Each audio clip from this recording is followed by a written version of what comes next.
Hello বন্ধুরা, Manti cooking চ্যানেলে তোমাদের সবাইকে স্বাগতম। আর প্রতিদিনের মতন আবারও একটা নতুন কুকিং ভিডিও নিয়ে তোমাদের সঙ্গে শেয়ার করতে চলে এসেছি। আর আজকে স্পেশাল কিন্তু ছিল মোরলা মাছের ঝোল। এবার তোমাদের সাথে শেয়ার করব আমার ব্রেকফাস্টটা। আজকে ব্রেকফাস্টটা হেলদি একটা ব্রেকফাস্ট ছিল।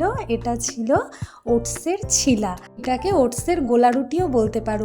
মোরলা মাছগুলো আজকে কিন্তু খুব ফ্রেশ ছিল, দেখতেই পাচ্ছ। যে হবে সেইগুলো তোমাদের সাথে শেয়ার করে নিই। এই যে লাল শাক হবে, আর এই যে সর্ষে ফুলের বড়া হবে, আর এই চিংড়ি মাছটা দিয়ে লাউটা দিয়ে হবে, আর এই যে মোরলা মাছ স্পেশাল আজকে তোমাদের মোরলা মাছ দেখাবো। তাহলে চলো সমস্ত কিছু আস্তে আস্তে কেটে একেবারে গুছিয়ে নিই। সমস্ত কিছু কিন্তু কেটে গুছিয়ে নিয়েছি। আর একদম একদম গুছিয়ে বলতে কি, আমি একদম যখন গুছাই সমস্ত কিছু গুছিয়ে নিই, এমনকি বাটনাটাও গুছিয়ে নিই, যাতে আর বারবার করে অসুবিধা না হয়। আর ওইদিকে দেখো রাইস কুকারে ভাতটাও হয়ে গেছে। সব কিছু গুছিয়ে নিয়ে করলে আর কিছুই না, রান্না করতে খুব সুবিধা হয়। আর নাহলে ভিডিও করা রান্না করা খুব সমস্যা হয়ে যায়, এঁঠো লেগে যায় বারবার। এর জন্য আমি এমনকি এখন বাটনাটাকেও গুছিয়ে তারপরেই রান্না করছি। আর এইদিকে মাছটা ভাজতে ভাজতে এদিকে শাকটাকেও আমি বসিয়ে দিয়েছি, শাকটাও এদিকে হচ্ছে আর এদিকে মাছ ভাজাও হচ্ছে। আর আজকে ভেবেছি শাকটা করব একটু বাদাম দিয়ে, তার জন্য একটু বাদাম ভেজে নিয়েছি। আর দেখো বাদামটা একদম লাস্টে দিয়ে দিলাম। আর এদিকে মাছ ভাজাও আমার হয়ে গেছে। এবার কড়াইয়ে আমি কালো জিরে ফোড়ন দিয়ে আলুগুলোকে ভালো করে ভেজে নেব।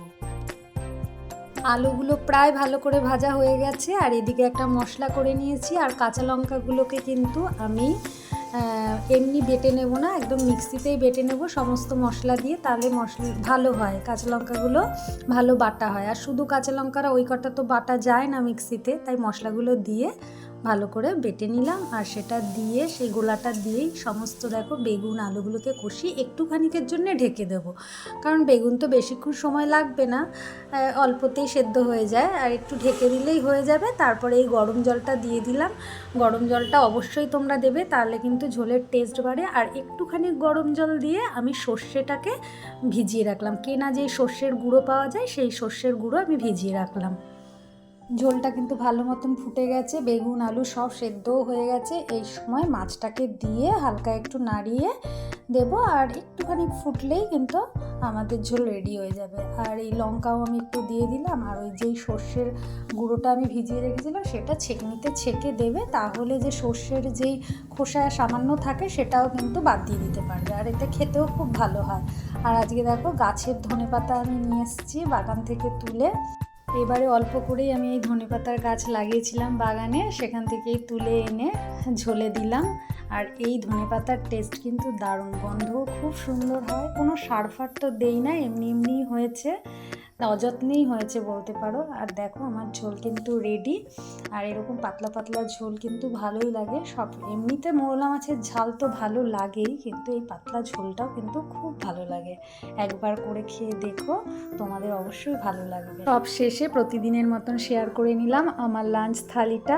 দেখো আজকে লাঞ্চ থালিতে সব কিছু যা যা আজকে করেছিলাম সব কিছু গুছিয়ে কিন্তু লাঞ্চ থালিটা কমপ্লিট করেছি।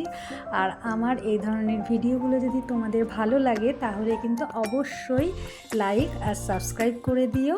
মোরলা মাছের রেসিপিটা কীরকম লাগলো তোমরা কমেন্ট করে জানিও। আবারও দেখা হবে নতুন কোনো অন্য ভিডিওতে। তাহলে আজ এইটুকুই।